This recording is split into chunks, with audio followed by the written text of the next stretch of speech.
guys, how's it going? 21 Maxwell here yet again with another Perfect Journey episode. And today, well, we have a potential title decider.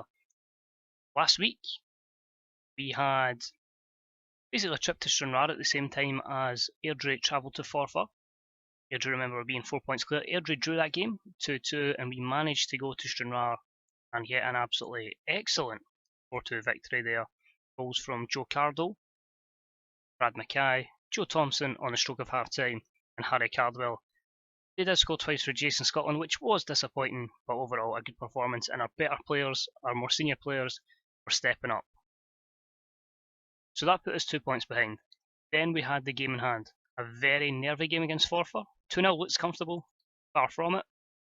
We scored early doors through Harry Cardwell. It took till 91 minutes, and Fasil Elbaktui to give us a win, but most importantly, give us the 3 points, meaning as we travel to Airdrie, 1 point clear, 2 games to go, meaning if we can win at the Excelsior, we become champions. We've changed tactic, we're now playing 4-4-1-1, and now you're wondering, who's this got the best out of? Lewis Milne. Look at his form here. Since playing in this role, 2 9.0s. He has absolutely flourished in the role. He's been fantastic, and it's just really took us on to another level. So we need a standout performance from him. A lot of fatigue legs because of the amount of games we've played. I'm normally a guy that doesn't play a guy when they're lower than 90% conditioning, but Leeds must. It's a massive game. It's a title decider. We need every senior player possible, so it's going to be the same team rocking it. Murdoch, Talbot, Envoto, Mackay, Bain, Cardo, McCabe, Geoghegan, Thompson, and Millen playing off Cardwell. All on the line here. This is the match for the championship. If we lose this, it's going to be very difficult. I think we'll get Peterhead in the last game. No idea who Airdrie have, but we're just favourites. Can we do it? They play in 4-4-2. They've got 3 former Motherwell players in there. Mark Fitzpatrick, Kieran McDonald was a youth player at Motherwell, and David Ferguson is a loan player from Motherwell, so that's going to be interesting. But hopefully we can keep Farrier from making stuff happen. He seems to be the guy that makes them tick. He's had great performances against us and a well-deserved 7.5 average rating. Pressure. They're playing Lee Hollis in goals. That's another former Motherwell player. Sebastian Fleury, former Rangers player. I think Hollis has just recently signed. Yep, he's only played 1 game for them and they conceded twice, so that's going to be interesting to see how Hollis does against us. We'll say here, pick up where you left off. Nobody's motivated from it, which is disappointing. I'm going to say to everybody, I've got faith in you. I believe in you. Make a difference here. You can hopefully steer us to the championship and get us a league title. Massive pressure here on an artificial surface. Here's McCabe with the ball in from the corner. Joe Cardo, McCabe. Oh, it was McKay, sorry, there with a chance.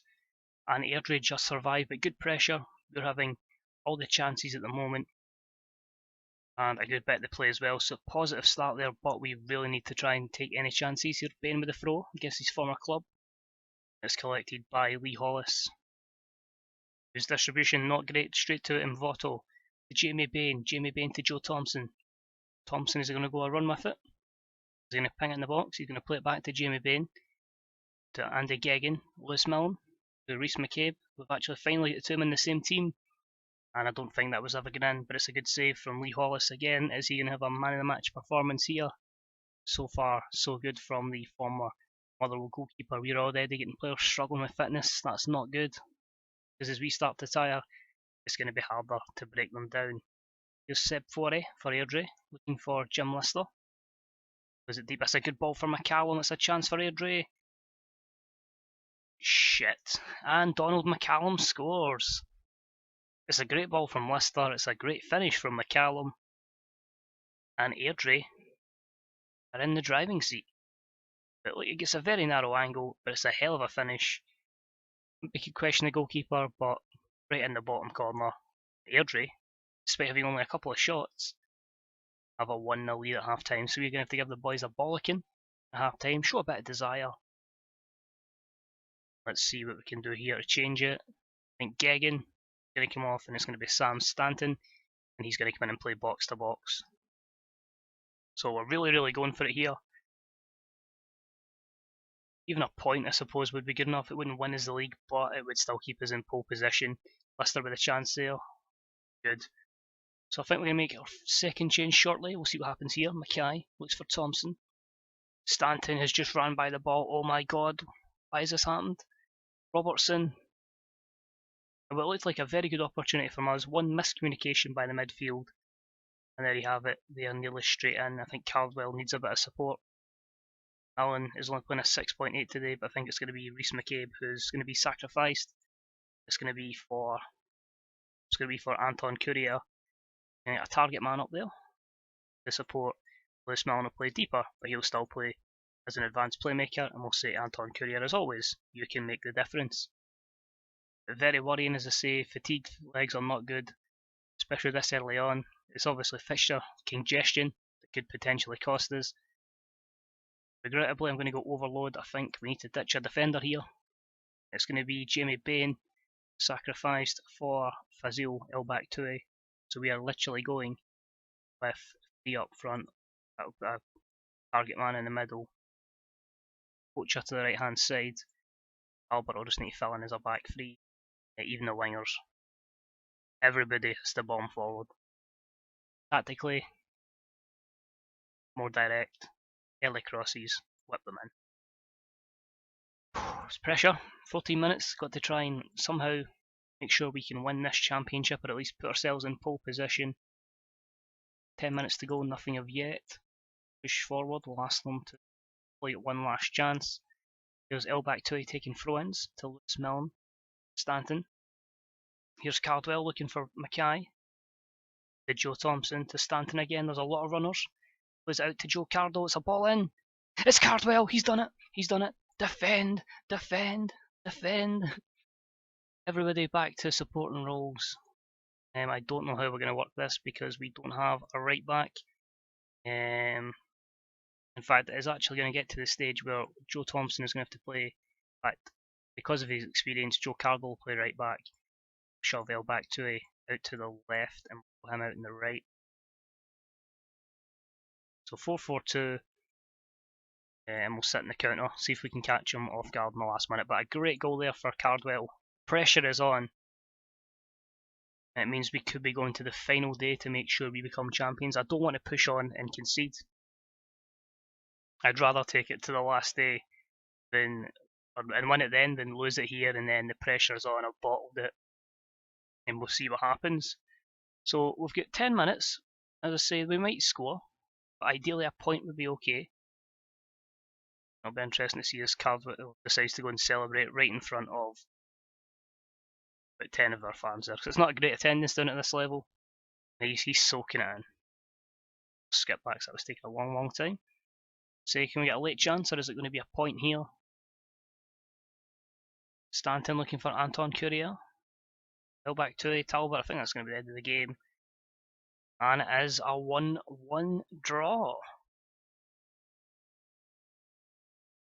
So simply put, that wasn't good enough. We could have won. It puts us 1 point clear going in to the final game this season. Now normally I would make it as another episode, however, for the big game at home to Peterhead on the final day shootout, stay tuned as it will be a second part of this episode. Welcome back guys, here we go. It is the deciding game. It is Dunfermline against Peterhead as Airdrie travel to 7th place Ayr. So Ayr have got nothing to play for, so Airdrie you'd expect to win, so it's all in our hands. It's the same team as last week, everybody's fit this time, which is positive, apart from Voto, but 91 conditioning I think we can deal with, so it is still going to be the 4-4-1-1. We're at home.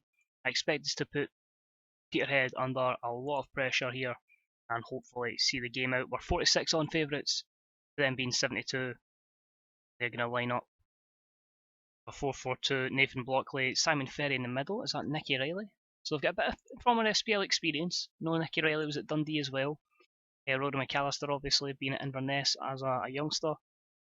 And of course Graham Smith, the former Rangers and Kilmarnock goalkeeper. So not going to be easy. But as I say, we have to get in here. Fully confidence, literally just better the result from Airdrie and hopefully we can be champions don't have to worry about the playoffs, and we could see a battle against Motherwell, potentially, in the Championship. We could also, it's looking likely to be Rangers who get promoted, so thankfully we'll avoid them. And our promotion to the Premier League, if we get that far, could be against the Hibernian. But of course, priorities first. We have to care about this match. This is the big one. Let's just make sure we have a very good victory here on a, must be said, a pitch that's starting to be really suffering from the amount of games we've played on it, and hopefully that's one thing we can hopefully relay that. Maybe not this year, but the following year. Ricardo with the ball in, played by Shiljak. Hopefully it's one of those games where it's just complete pressure. But as I say, when you've got Rory McAllister as your opposition striker down at this level, he's always someone who's going to cause a massive threat. It's cool seeing the likes of Geoghegan, who's really started to thrive since he's come back into the team, and especially like Sir Lewis Millen, who, since we played him in a more advanced role, has really started to show why he shouldn't be playing at this level. He honestly could be playing top flight football, and hopefully he'll get there with us. But here's Joe Cardle. He's going to cut inside, plays it to McCabe, looking for Cardwell, cuts inside. McCabe, it's 1-0 to Dunfermline. It's the perfect start. It's only his second goal of the season for the former Rangers and Sheffield Wednesday midfielder. A good touch there from Cardwell. It's a great tackle from a defender. But as is FM16, usually the great tackles lead to a go into another striker. Or in this case, an attacking midfielder who puts it in the back of the net, giving us the perfect start and putting the pressure on Airdrie. But hopefully, never mind Airdrie's result, just hope we can get a 2-3-0 lead and we can have a pretty convincing end to the match. But here's Simon Ferry. It's a great ball looking for McAllister. And a good save there from Sean Murdoch. He's one person. He's done okay since he's come in. Him and Hutton are average goalkeepers, and they're definitely players that we'll be looking to probably move on in the summer. If we go up, we'll be definitely looking to strengthen more so the spine of the team, the goalkeeper, most of the back, the defence, the back four. It may turn into a free, pending on who's available. Lewis Millen hits the post there. Airdrie take a lead from Leicester, so the pressure is definitely on. To say, if we go up, I'm planning to try and move into a 3-4-1-2 next season. And a double for Ayr there. Troughton and Motherwell loanee Craig Moore makes it 2-1 to Ayr, so it's looking good for a promotion party. I say it'll be a major revamp. It'll be probably a major revamp into the Championship. Then a second major revamp when we move into the Premier League, as I'll be looking to focus on the coaching staff as well. Most of the guys we hired this season are only in 1-year deals and out of contract, so hopefully they'll go to. Good chance there for Brad Mackay, unlucky. What was quite worrying there was the stats. Had Peterhead having 13 shots, we've had 4. Thankfully, Joe Thompson with a great chance, and it's a great tackle from a defender.